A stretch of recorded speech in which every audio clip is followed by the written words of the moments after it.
Bonjour tout le monde, bonjour chers élèves. Donc aujourd'hui je vais expliquer un peu c'est quoi le produit, hein? C'est quoi le produit ionique de l'eau. D'accord? C'est quoi le produit ionique de l'eau? Alors, produit ionique de l'eau, ionique c'est-à-dire des ions de l'eau, H2O. D'accord? Alors, les ions de H2, c'est quoi? C'est H plus et H au moins. H plus et H plus et H au moins. Alors, H plus ou bien H3O plus. D'accord? Ça s'appelle oxonium.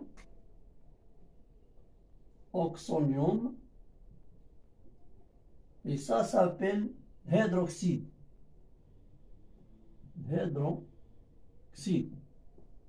Alors, le produit ionique de l'eau, c'est le produit entre H3 plus et H au moins.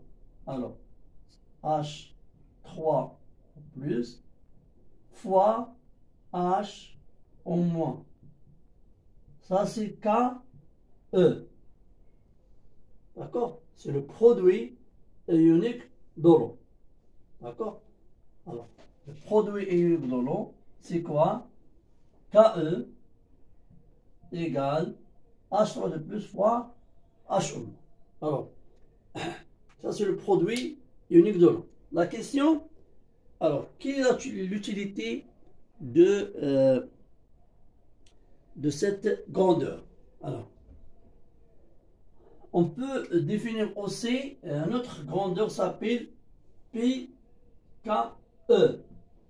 PKE, c'est moins log de KE. D'accord? Ou bien, notre relation que le KE égale à 10 moins le PKE. D'accord? Alors, on a le KE, c'est le produit ionique de l'eau, c'est le produit entre H2 plus H moins, et le KE c'est égal à 10 à la plus moins le PKE. Et le PKE égale moins l'eau de KE. D'accord? Alors, quelle est l'utilité? Hein? L'utilité de cette grandeur. Alors, on a deux utilités. Alors, l'utilité de cette grandeur, c'est le KE. Si on a mesuré le pH, on on peut calculer la concentration de H3 plus, hein, égale à 10 à la puissance pH. Alors, on peut rappeler une remarque importante que le KE, c'est une grandeur constante, ne dépend que de la température. D'accord? Alors, si on a H3 de plus, alors on a KE égale H3 plus fois H au moins. D'accord? Alors, H au moins égale KE divisé par H3 plus égale KE. On remplace H3 par 10 à la puissance moins pH. D'accord? Alors, c'est KE fois 10 à la puissance pH. D'accord? Alors, donc le KE nous permet de calculer H au moins, hein, à partir de pH. Donc, le KE nous permet de calculer H au moins à partir de pH. Alors, si on filme par exemple dans un milieu, bien dans un mélange, bien dans un milieu réactionnel, on a H en moins. D'accord? Et on a par exemple mesuré, on a mesuré la conductivité, hein? D'accord? Ou bien la conductance, et on a trouvé H en moins. On a trouvé H en moins par exemple, hein, c'est le donné. D'accord? Est-ce qu'on peut calculer le pH? D'accord? Alors, si on a trouvé par exemple H en moins égale à par exemple A, hein, valeur A, alors comment on peut trouver le pH? D'accord? Par exemple, un exemple par exemple pour un ou bien A, alors, alors on a via cette relation que H en moins H3 au plus, hein, égale KE divisé par H au moins. Donc égal à KE divisé par, donc c'est A, la valeur de H au moins c'est A. D'accord. Alors le pH égale à moins log de H3 au plus, hein, égale à moins log de KE divisé par A.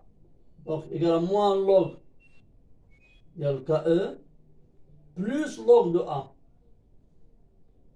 D'accord? Ça c'est pH. Donc on a trouvé le pH. D'accord? Alors, on peut utiliser cette technique, par exemple, pour une base forte. Une base, par exemple, forte. Par exemple, pour mélange Na plus H au moins de concentration Cp. Alors, le pH égale à moins log. Ça, c'est moins log PKE, c'est moins log KE, c'est PKA, égale à PKE plus log de Cp. D'accord?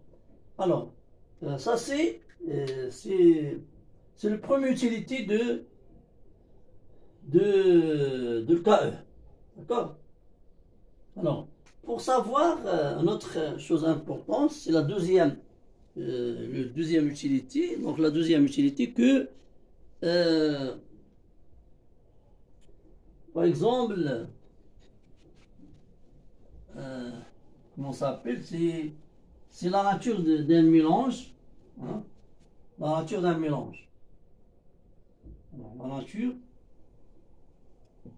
d'un mélange. La nature d'un mélange. D'accord? Alors, on a pH et on a pKe. D'accord? Alors, ça c'est pH. Alors, cet axe, il est centré sur le pKe sur 2. Hein? pKe sur 2. Alors, ici, pH inférieur à pKe sur 2. Ça, c'est un milieu acide. Un milieu acide, maintenant la concentration de H3 plus grande la concentration de H en moins. Et c'est le pH inférieur à pKe à la juge. Ça, c'est un milieu basique. D'accord? Ça veut dire quoi? La concentration de H3 de plus, elle est plus faible, hein? Plus faible que H au moins. Et c'est pour un milieu neutre. Un milieu neutre, on a le pH égal à pKe sur 2. Si à température 25 degrés par exemple, on a pKe égale à 14, d'accord? Alors pKe sur 2 égale à 7. Ça c'est, alors dans cette vidéo, donc j'ai expliqué premièrement c'est quoi le produit ionique de l'eau. Puis donc comment on peut utiliser cette grandeur pour trouver la concentration de H- à partir de pH, ou bien comment trouver le pH à partir de concentration de H-. Et la dernière chose que on peut savoir, ou bien on peut déterminer la nature d'un mélange si en comparant pH avec pKe sur 2. Alors, chers élèves, donc ça c'est tout ce qui a en relation avec le KE. Si vous avez des questions, vous pouvez les laisser dans les commentaires. Alors, merci beaucoup.